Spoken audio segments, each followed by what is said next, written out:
Hey everyone, hello. So today's video is one that sits at the center of religion, politics, and secrecy.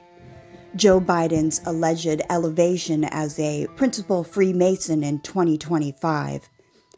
On January 19th, 2025, the Most Worshipful Prince Hall Grand Lodge of Free and Accepted Masons of South Carolina granted the former president a resolution of membership as a Master Mason with full honors. But this is not an ordinary initiation. Biden did not go through the traditional degrees of Entered Apprentice, Fellowcraft, and Master Mason. Instead, this was more of an honorary recognition, a resolution acknowledging him as a Mason without requiring the full ritual process. Still, this decision raises major questions, not just about Freemasonry, but about Biden's lifelong Catholic faith, his health, and whether Masonic leaders themselves may have violated their own obligations. Let's start with the elephant in the room.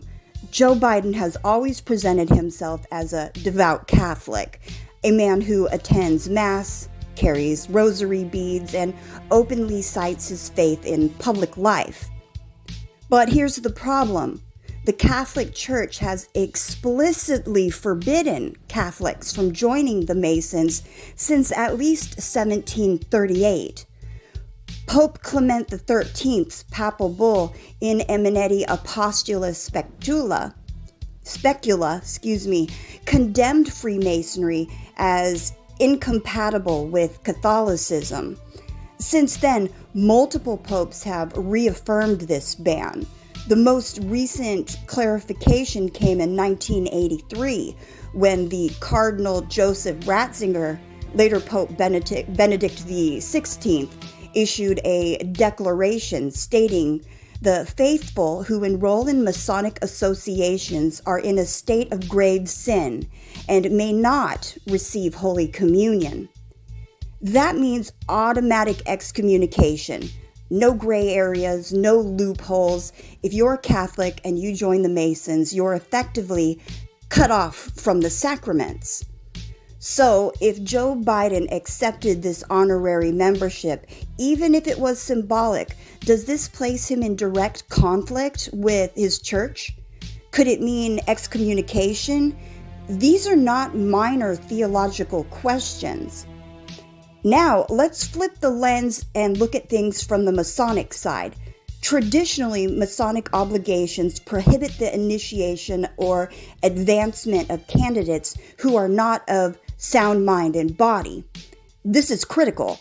In Masonry, obligations are sworn under solemn oaths, and every Grand Master is bound to uphold them. Yet, in 2025, Biden is a man in his 80s, showing increased signs of frailty, lapses of memory, and what some would describe as senility.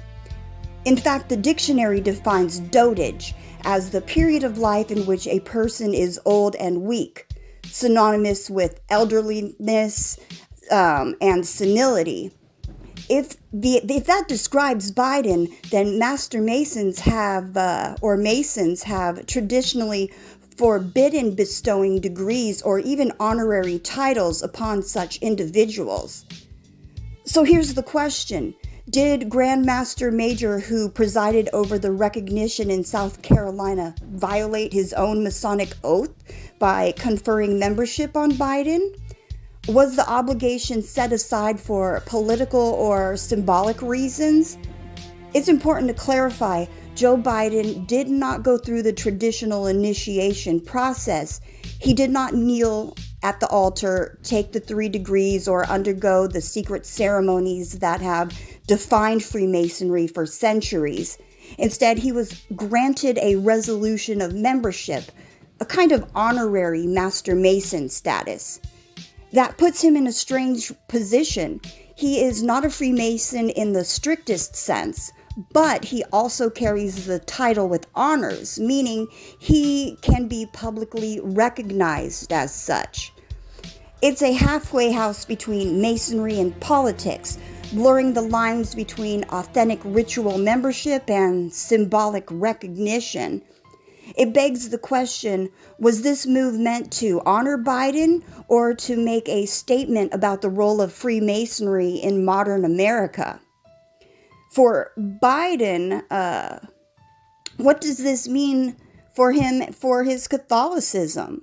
For Biden, it may further strain his already complicated relationship with Catholic bishops, many of whom already oppose his position on abortion and gender issues.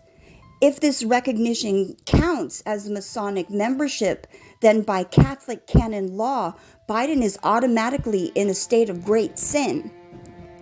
For Freemasonry, it raises questions of integrity. If obligations can be bypassed for the sake of symbolism or politics, then are the rituals themselves being devalued? And for society at large, it's a reminder of the unease between religion, secret societies, and political leaders. Biden may see this recognition as a harmless honor, but to millions of Catholics and Freemasons, it cuts much deeper. At the end of the day, Joe Biden's honorary recognition as a Freemason forces us to confront uncomfortable truths. Can a Catholic president openly embrace membership in a society condemned by his church? Can Freemasonry claim integrity if it bends its obligations for the powerful? And perhaps most importantly, if Biden is truly in his dotage, as critics allege, was this decision not only a religious and fraternal misstep, but also a moral one? We'll leave those questions for you to decide, the listener. But yeah, that's my video for today. I definitely hope you enjoyed it. If you did like it, help me out by hitting the like button, subscribe to the channel, set the bell notification, and maybe even send this to a friend or two. Until next time, keep questioning the hidden and the powerful. All right, everyone, take care. Peace.